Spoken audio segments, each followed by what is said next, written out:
오늘은 복음의 은혜로 새로운 가치관을 가지고 살아가기라는 제목으로 하나님 말씀 나누겠습니다.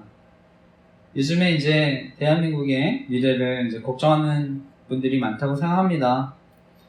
그동안 이제 정권이 바뀔 때마다요, 공기업 민영화라든지 민생지원금 등으로 이제 논란들이 계속 있었는데요. 현재는 이제 요즘 전 국민 이제 지원금을 나눠준다는 얘기를 들었습니다. 그래서 저는 전 국민 민생 지원금이 정말 경기 회복에 얼마나 큰 효과가 있는지 철저한 분석이 있어야 된다 생각합니다.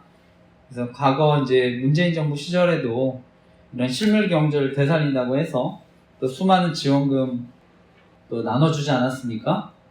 그런데 그 결과 이제 나라빚이 또 크게 엄청나게 늘어났던 것으로 아는데요. 저 개인적으로는 그래서 모든 국민들에게 또 돈을 나눠주는 것보다 정말 미래를 위한 곳에 더 많은 또 지원들이 있었으면 하는 마음입니다. 그래서 앞으로 어떤 연구개발, 어떤 미래 세대의 경쟁력을 강화하는데 더 많은 투자가 되었으면 하는 마음입니다. 특히 이제 인구가 출산율이 낮아서 또 미래의 또 경쟁력이 또 떨어지지 않습니까? 그러니까 이제 장기적으로 우리 아이 낳고 키우고 할 수 있도록 주택이라든지 또 맞벌이나 저소득층 자녀들 돌볼 수 있는 이런 곳에 더 많은 투자들이 있었으면 합니다. 저는 이제 오늘날 대한민국의 위기는요, 저는 어떻게 해서든 지도자분들이 또 권력을 유지하고 또 차지하려고 하기 때문에 대한민국의 위기와 어려움이 왔다고 생각을 합니다. 그리고 그 중심에 또 선거의 공정성에 대한 또 문제가 가장 크다고 생각을 합니다. 그래서 대한민국에 또 부정선거가 있다고 하면 더 이상 권력을 가진 사람들, 또 국민들 두려워하지는 않는다 생각합니다. 그래서 결국 국민들이 가장 큰 피해를 당할 수 있다고 생각하는데, 그래서 정말 우리나라 미래를 위해서 투표의 공정성이 회복되도록 함께 기도했으면 좋겠습니다. 그리고 오늘 저의 설교를 이제 처음 들으시는 분들도 이 시간 계실 텐데요. 저에게는 또 온라인 선교를 하고 있습니다. 그래서 이단의 위험성에 대해서는 많이 알려졌지만 또 잘못된 복음과 영성운동의 위험성에 대해서는 잘 모를 수 있다 생각해서 제가 블로그에 이어서 또 잘못된 복음과 영성운동, 기타 이단 사이비 카페 만들어서 지금 이제 위험성 알리고 있습니다. 특히 이제 판교에 있는 김양재 목사님 심우하시는 우리들 교회, 또 대표적으로 큐티 세미나를 통해서 또 공개 제자백 훈련을 하고 있는 교회라서 또 위험성 알리고 있습니다. 특별히 저는 저희 교회가 기도하고 있는 조직 스토킹과 같은 이런 심각한 범죄에 이용당할 수 있다고 생각해서 위험성을 알리고 있는데, 저는 이런 공개 제자백 같은 훈련들, 또 약점 알아내서 죄의 노예로 만들고 여성들 같은 경우는 성범죄에 노출될 수 있다고 생각해서 위험성 알리고 있습니다. 무엇보다 아이들, 청소년들까지 피해를 당할 수 있다고 생각해서 위험성 알리고 있는데, 그래서 교회 홈페이지에 잘못된 복음과 영성운동, 기타 이단 사이비 카페에 제가 피해 사례에 대한 글을 올렸는데 읽어보시고 간절히 기도 부탁드립니다. 현재 아내가 또 우리들 교회 모임 참여하면서 갈등을 빚고 있는데요. 이미 과거에 이제 아내는 이단 선교단체에서 또 공개자백 훈련을 받고요. 결국 또 이제 비슷한 곳에 참여하고 있는 것인데요. 저는 보통 한번 또 이단에 빠지셨던 분들, 일반 교회는 잘 적응하지 못하고 또 동일한 복음, 또 비슷한 훈련하는 교회에 더 빠지게 된다 생각합니다. 저는 한편으로 아내가 지금 현재 노예처럼 또 끌려다니는 삶을 산다 생각합니다. 그래서 우리들 교회에 또 모임에서 상황을 나누고 또 도움도 받을 수 있으니까 더 의지하게 된다 생각하고요. 또 우리들 교회를 또 두려워하기도 한다고 생각을 합니다. 그래서 가정과 사역을 위해서 간절히 기도 부탁드립니다. 이번에 이제 이런 아내의 갈등을 통해서 저는 잘못된 복음과 영성운동, 기타 이단 사이비 카페를 그래서 만들었는데요. 저는 이렇게 피해 당사자 본인, 가족들, 사랑하는 이웃들 아니면 이런 고통들 이해하기 어렵다 생각합니다. 그래서 가정과 교회에 어려움 당하시는 분들 계시면 또 꼭 연락 주시기 부탁드립니다. 그래서 제가 또 피해 사례에 대해서 게시해서 함께 또 기도했으면 좋겠습니다. 이런 저와 같은 어려움 당하는 가정이 있다면 정말 함께 또 교제하고 예배 드리면서 정말 힘과 위로를 얻으셨으면 하는 마음입니다. 그리고 나중에 성경도 공부하면서 어떤 분별력과 지혜를 얻으셨으면 하는 마음인데 또 사역을 위해서 기도해 주시기 부탁드립니다. 그리고 요즘에 이제 WEA라고 하는 운동, 복음주의라는 이름으로 혼합된 믿음과 신앙운동으로 사람들을 미혹할 수 있다 생각합니다. 그래서 과거 WCC와 같은 종교 통합, 이런 일치운동으로 저희 장로교가 또 갈라졌었는데요. 이번에 이제 WEA라는 복음주의 운동, 저는 WCC 운동과 같이 또 동반자로 가고 있기 때문에 이런 포용운동 조심해야 된다고 알리고 있습니다. 특별히 예수님은 마지막 때에 배교에 대한 말씀하셨습니다. 그래서 마지막 때 우리가 이런 복음주의라는 이름의 혼합된 믿음과 신앙운동 조심해야 하는 줄 믿습니다. 그래서 대한민국의 많은 혼란은요, 저는 궁극적으로는 영적인 혼란이라 생각합니다. 그래서 교회가 먼저 똑바로 주님만 바라보도록 함께 기도했으면 좋겠습니다. 그래서 하나님이 통치하시고 인도해 주시도록 함께 기도했으면 좋겠습니다. 그리고 이제 통신사 유심칩 해킹과 같은 논란들이 있었는데 오늘날 저는 정보통신이 발달하면서 또 여러 가지 범죄의 위험성 노출될 수 있다 생각합니다. 그중에 이제 저희 교회가 기도하는 조직스토킹 범죄에 이용될 수 있다고 생각해서 위험성 알리고 있는데 필독공지로 통신사 개인정보 다루는 사람들에 관한 기도 제목 또 읽어보시고 기도 부탁드립니다. 저는 돈과 권력을 가진 사람들이 이제 기득권 지키기 위해서 저지른 범죄가 또 조직 스토킹 범죄라 생각합니다. 그래서 여기에는 이익 집단, 또 정치 집단도 마찬가지라 생각합니다. 그래서 또 언론을 통해서 사람들 속이고 선동하고요.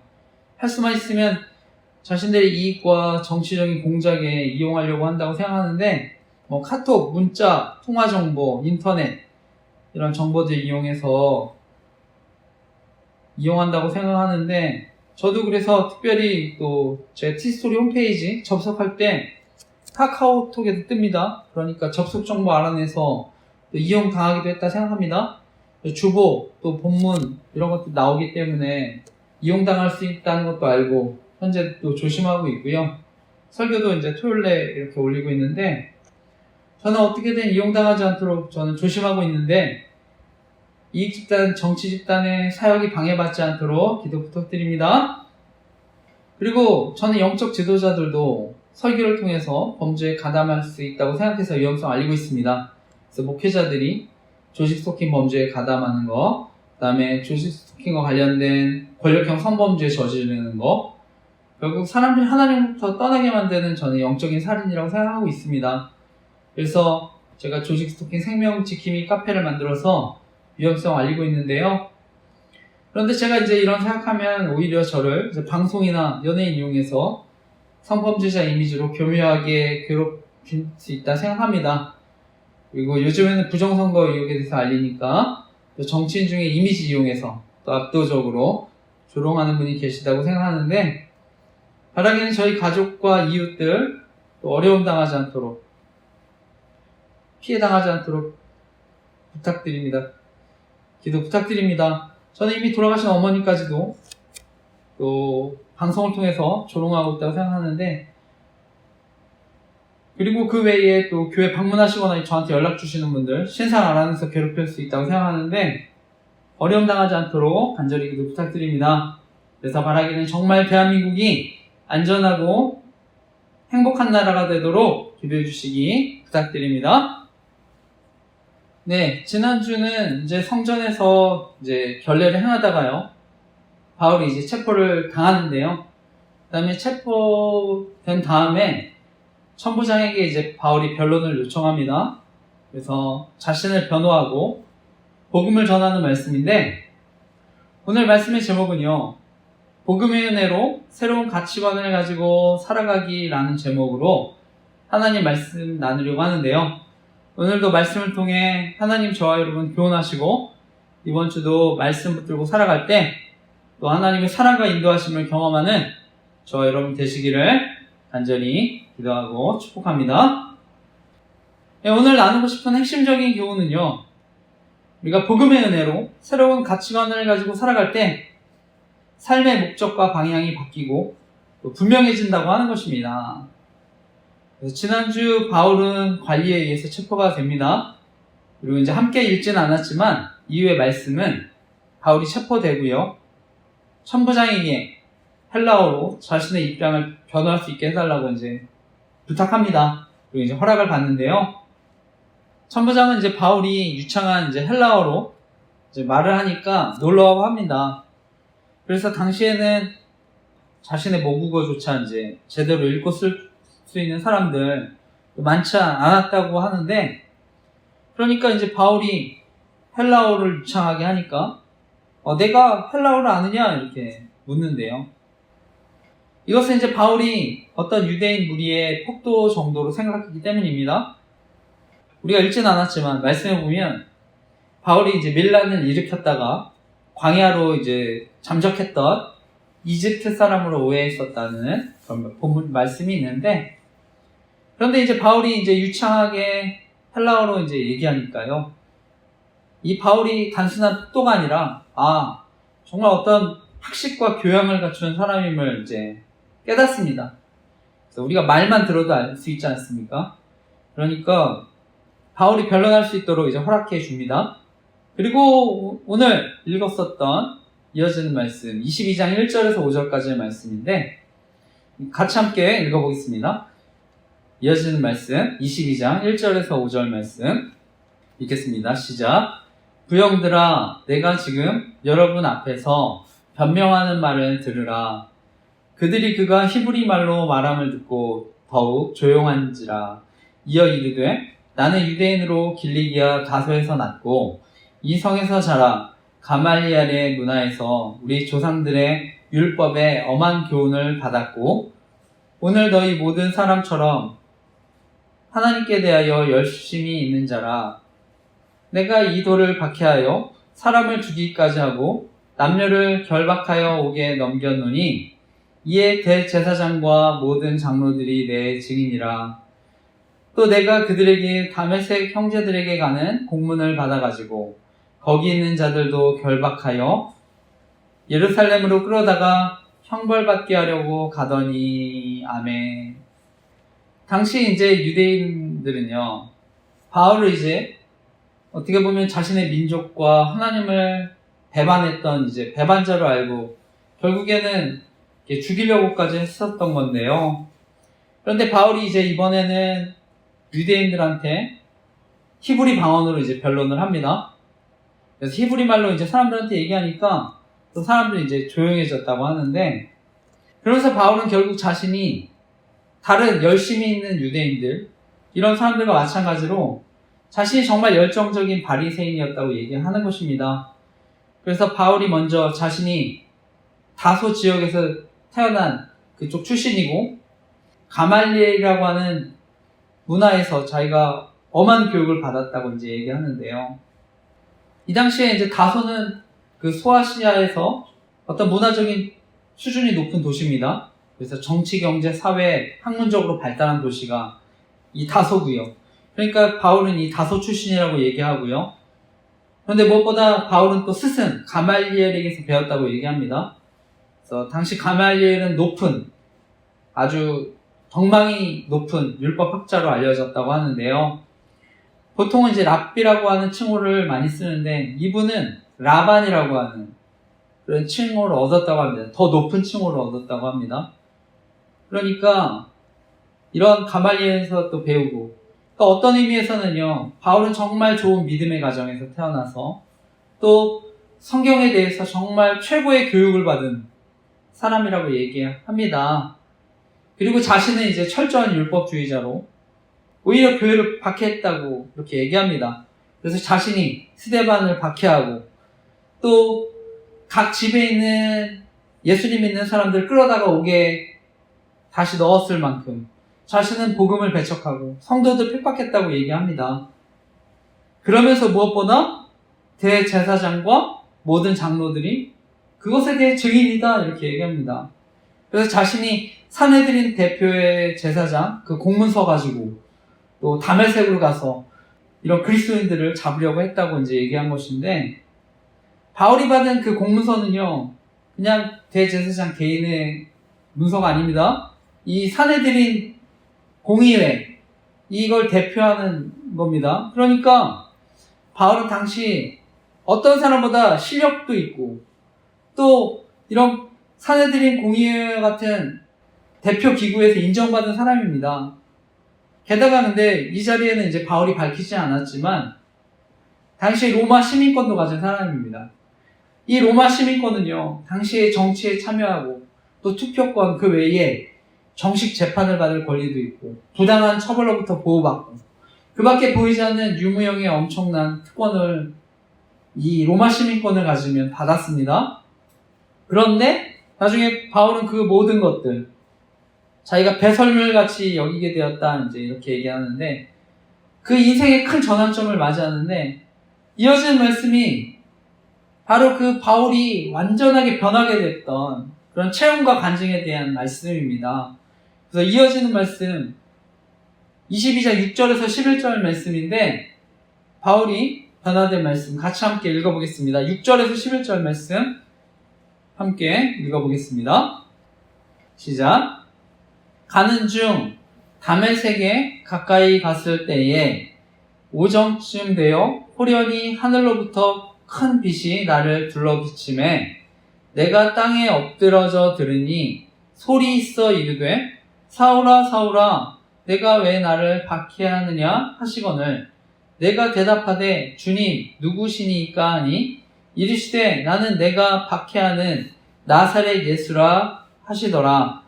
나와 함께 있는 사람들이 빛은 보면서도 나에게 말씀하시는 이의 소리는 듣지 못하더라. 내가 이르되 주님 무엇을 하리이까? 주께서 이르시되 일어나 다메섹으로 들어가라. 내가 해야 할 모든 것을 거기서 누가 이르리라 하시거늘 나는 그 빛의 광채로 말미암아 볼 수 없게 되었으므로 나와 함께 있는 사람들의 손에 끌려 다메섹에 들어갔노라. 아멘.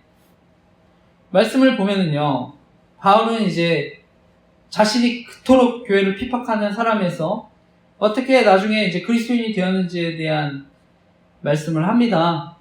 그래서 자신이 만난 예수 그리스도에 대해서 이제 얘기합니다. 그래서 부르심 받았을 때 어떻게 이런 은혜들이 있었는지 얘기하는데, 정오쯤에 하늘로부터 초자연적인 어떤 빛이 결국 비쳤다고 합니다. 그 빛이 너무 강렬해서 결국 사흘 동안 눈이 먼 상태로 지내야 됐는데, 이렇게 눈이 먼 상태로 지내면서 이제 그의 마음이 어떻게 보면 완전히 무너지게 된 것입니다. 그리고 결국 하나님의 은혜로 새로운 영적인 눈을 뜨게 되었다 하는 건데요. 그것이 이어지는 또 16절까지 쭉 이어지는 말씀입니다. 이어지는 말씀도 같이 읽어보겠습니다. 12절에서 16절도 읽겠습니다. 시작.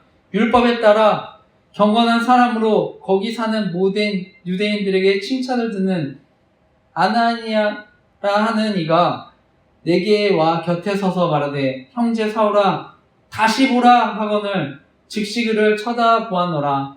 그가 또 이르되 우리 조상들의 하나님이 너를 택하여 너로 하여금 자기 뜻을 알게 하시며 그 의인을 보게 하시고 그 입에서 나오는 음성을 듣게 하셨으니 내가 그를 위하여 모든 사람 앞에서 내가 보고 들은 것에 증인이 되리라.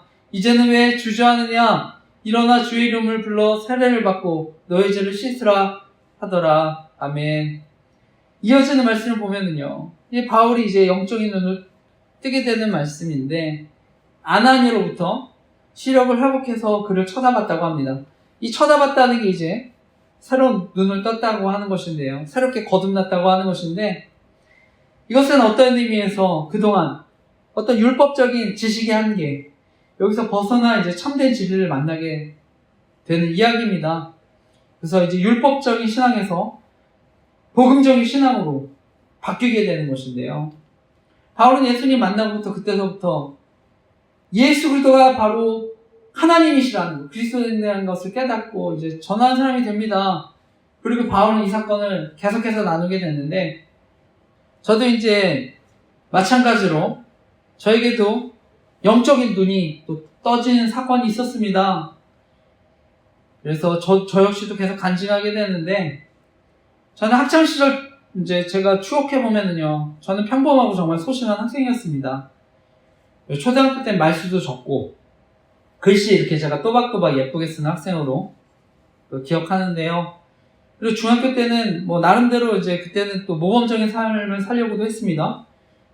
실제로 성적도 가장 좋았고요. 모범적인 그런 상도 받고. 그리고 친하게 지냈던 중학교 때 친구가 그냥 다른 애들처럼 우리는 욕하면서 친해지지 말자고 해서 저는 이제 중학교 때서부터 또 욕을 안 하는 친구들과 친하게 지냈습니다. 그런데 이제 고등학교 가서는 또 제가 또 오락실에서 철권이라는 게임이 나와서 또 너무 좋아하게 돼서 또 많은 시간을 보냈던 것 같습니다. 또 몰래 또 그때 플스라는 게임기도 사서 또 철권 굉장히 많이 하면서 성적도 좀 많이 떨어졌었는데요. 어쨌든 저는 학창시절 친구들과 정말 재밌게 보내고 또 교회에서도 정말 재밌게 신앙생활을 했다 생각합니다. 그리고 또 생각해보면 저는 누군가를 특별히 괴롭히지도 않았고요. 또 괴롭힘 당한 적 없었습니다. 그래서 저는 평범하게 지냈다 생각하는데, 제가 이제 고등학교 때 친구들하고 얘기하다 보면, 또 중학교 때 보면, 특히 남자 중학교 때 굉장히 또 약육강식의 삶을 살았던 이런 친구들이, 제가 이제 이렇게 이런 환경 속에 살았다고 얘기하면은 저는 정말 특별한 환경이라고, 너는 세상의 악함을 모른다고 그래서 막 핀잔을 주기도 했는데요. 근데 제가 이제 군대 가보니까 정말 사람들 본성이 약하다는 걸 제가 그때 정말 철저히 깨달았습니다. 그래서 정말 약육강식과 같은 어떤 정글 같은 제가 사회생활을 그때 군대 가서 이제 경험했다고 생각합니다. 그러니까 그때 너무 힘드니까요. 너무 외롭고 힘들고, 그러니까 하나님 앞에 정말 간절히 기도하고요. 중보기도 모임 나가서 그때 하나님 사랑을 정말 깊이 경험했습니다. 그리고 나중에 수련회 통해서 하나님 인격적으로 만났는데, 저는 사실 하나님 만나기 전까지 제가 초등학교 때 정말 친하게 지냈던 친구가 대기업 반도체 엔지니어가 돼서, 그러니까 저도 나중에 이런 기술 배워서 또 안정적으로 살았으면 좋겠다 이런 생각도 하고요. 또 아버지가 공무원 생활을 하셨기 때문에 저도 나중에 그냥 공무원이 돼서 또 안정적인 삶을 누리는 삶 아니면 살았으면 좋겠다, 이제 이런 생각도 했었던 것 같습니다. 그리고 이제 교회 생활이라는 것은요, 그냥 어디까지나 이렇게 주일에 예배드리고 봉사하고 그냥 교제하면서 즐거운 시간 보내는 정도로, 그리고 제가 착하고 성실하게 살면 그냥 하나님 언젠가 복 주시겠지, 제가 이런 마음으로 살았던 것 같습니다. 천국도 믿어지진 않았지만 기왕이면 제가 죽으면 천국 가면 좋겠다, 이런 마음으로 살았는데요. 그런데 제가 수련회에서 정말 예수 그리스도를 인격적으로 만나고요, 제 삶이, 저는 제 어떤 영적인 눈이 떠지면서 저는 변했다 생각합니다. 그러니까 또 제가 그 이후에 제대하고 또 말씀을 공부하고 또 제자훈련도 받고, 그리고 또 신대원에 가서 또 공부하면서 현재 또 이렇게 목회자가 됐는데, 그리고 또 제가 이제 이런 온라인 사역도 하지 않습니까? 조지 스토킹 피해자 카페나 또 잘못된 복음과 영성운동 피해자 카페들 만들어서 이렇게 섬기고 있는데, 저는 이런 것만 봐도 제가 정말 많이 변했다 생각합니다. 제가 얼마나 저는 소심했던 사람인지 아니까요. 저는 지금 이 자리에 온라인으로 또 말씀 듣는 분들 계실 줄 압니다. 저는 복음의 은혜를 경험하면, 하나님 살아계심이 믿어지면, 예수 그리스도 만나면, 정말 새로운 영적인 눈이 뜨면 삶의 변화가 시작된 줄 믿습니다. 하나님이 함께 살아계시고 나와 함께 하시는 게 믿어지면 저는 완전히 다른 삶을 살게 된다고 믿습니다. 특별히 예수 그리스도로 거듭난 사람, 예수 그리스도의 영으로 인도함을 받는데요, 그러면 성령님께서요 정말 다양한 방법으로 말씀하시고 인도하시는 것을 또 경험하게 되는 줄 믿습니다. 저는 오늘날 교회를 다닌다고 해서 전부 다 복음의 눈이 떴다고 생각하지 않습니다. 바울이 길에서 예수님 만남으로 이제 새로운 사람이 됐는데, 저는 이렇게 영적인 눈이 떠져야 변화된 삶을 살아간다고 믿습니다. 그래서 지금도 하나님은요, 또 살아계시고 역사하시는 하나님이기 때문에 저는 이런 복음의 은혜를 경험하면, 하나님 깊이 만나면 변화되는 줄 믿습니다. 그래서 바라기는 오늘 제 설교를 통해서 정말 하나님 깊이 만나는 은혜 있으시기를 간절히 기도하고 축복합니다. 팀 켈러 목사님은요, 하나님께 반응하는 3가지 길이 있다고 얘기했는데요. 첫 번째가 비종교, 두 번째가 종교, 세 번째가 복음입니다. 그래서 비종교인, 예수님 안 믿는 사람, 종교가 없는 사람이고요. 종교인은요, 교회 안에서도 교회를 다니지만 종교적인 신앙생활을 하는 사람입니다. 그래서 하나님 말씀에 순종을 하기도 하지만 그 행위 자체를 의지하고 자랑하기도 하고요. 마지막으로 복음의 사람입니다. 구원자로 오신 예수님 믿고 복음으로 변화된 사람들, 진짜 신앙생활하는 사람입니다. 그래서 하나님 은혜에 반응해서 순종하는 사람, 억지로 하는 순종이 아니라 정말 하나님 은혜에 반응해서 살아가는 사람인데요.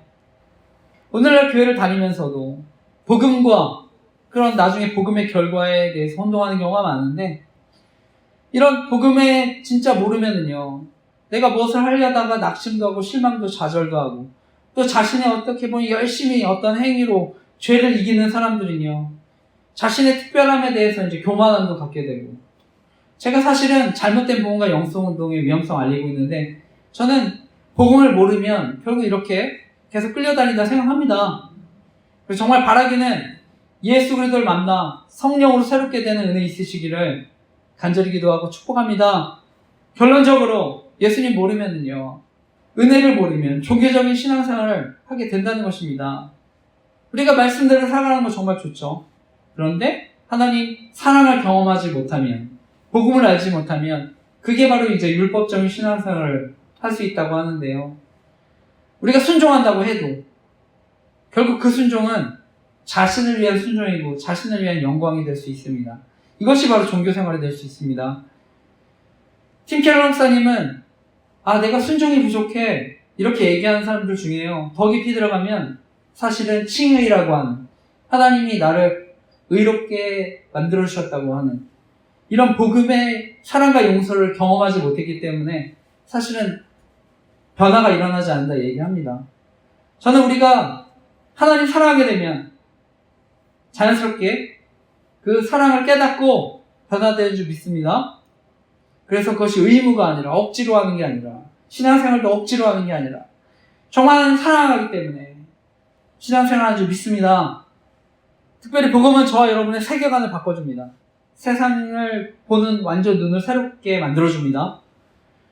너희는 이 세대를 본받지 말고 오직 마음을 새롭게 함으로 변화를 받아 하나님의 선하시고 기뻐하시고 온전하신 뜻이 무엇인지 분별하도록 하라.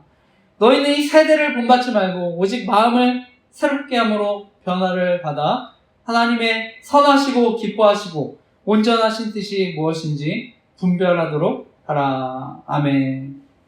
바라기는 정말 복음을 알고 마음을 새롭게 함으로 변화를 받아 하나님 나라의 정체성을 가지고 신앙생활 하시기를 간절히 기도하고 축복합니다. 그러면 여러분의 삶의 목적이 바뀌고 그것이 또 분명해지는 줄 믿습니다. 오늘 마지막 말씀입니다. 17절에서 21절 말씀, 오늘 마지막 말씀 읽겠습니다. 시작. 후에 내가 예루살렘으로 돌아와서 성전에서 기도할 때에 황홀한 중에 봄에 주께서 내게 말씀하시되 속히 예루살렘에서 나가라. 그들은 내게 대하여 증언하는 말을 듣지 아니하리라 하시거늘 내가 말하기를 주님, 내가 주를 믿는 사람들을 가두고 또 각 회당에서 때리고 또 주의 증인 스데반이 피를 흘릴 때에 내가 곁에 서서 찬성하고 그 죽이는 사람들의 옷을 지킨 줄 그들도 아나이다. 나더러 또 이르시되 떠나가라. 내가 너를 멀리 이방인에게로 보내리라 하셨느니라. 아멘. 사도 바울은요, 예수님 믿는 사람들 잡아가두고 심지어 죽였던 사람입니다. 그런 사도 바울에게 하나님의 은혜가 찾아오니까 하나님은 이방인의 그릇으로 택하시고 복음을 전하도록 부르셨습니다. 그래서 이방인의 선교, 사명자로 부르셨는데 바울은 그리고 삶의 그런 목적과 방향이 또 분명해진 것입니다. 예, 말씀을 마치면서요. 바울은 이제 로마 관리들, 또 성난 그 군종들 향해서 오늘 담대하고 침착하게 복음을 전합니다. 자신이 하나님의 은혜로 영적인 눈을 뜨게 된 것을 이제 말씀했던 것인데, 유대인들은 율법의 행위로 자신이 구원을 얻을 수 있다 생각했습니다. 그래서 율법으로 의롭다함을 얻으려고, 하나님이 거룩하다 여김을 받으려고 살았는데, 어디까지나 율법은요, 죄가 무엇인지를 알게 합니다. 죄에 대해서 치유하고 회복시킬 능력은 없습니다. 그래서 사도 바울은 율법이요, 그리스도께 인도하는 초등교사라고 얘기합니다. 결국 하나님께 인도하는 교사다. 그래서 왜 예수님 필요하고 왜 우리가 예수님만을 의지해서 살아야 되는지 가르쳐주는, 그 다음에 예수님께로 데려가는 교사의 역할을 한다고 얘기합니다. 저는 사도 바울, 과거에 율법의 한계를 느끼다가요, 결국에는 복음의 눈이 떠지고 완전히 새로운 삶을 살았다 생각합니다. 그러니까 예수님 만나고 삶의 목적과 방향이 바뀌고 분명해졌다고 생각을 합니다. 미국 하버드 대학교에서 목표가 있는 사람, 인생에 미치는 영향에 대한 조사를 했습니다. 그래서 지능, 학력, 성장 배경, 비슷한 사람들 대상으로 조사했는데 27%는 목표가 있고 60%는 목표가 희미하고 10%는 단기 목표를 갖고 있었다고 합니다.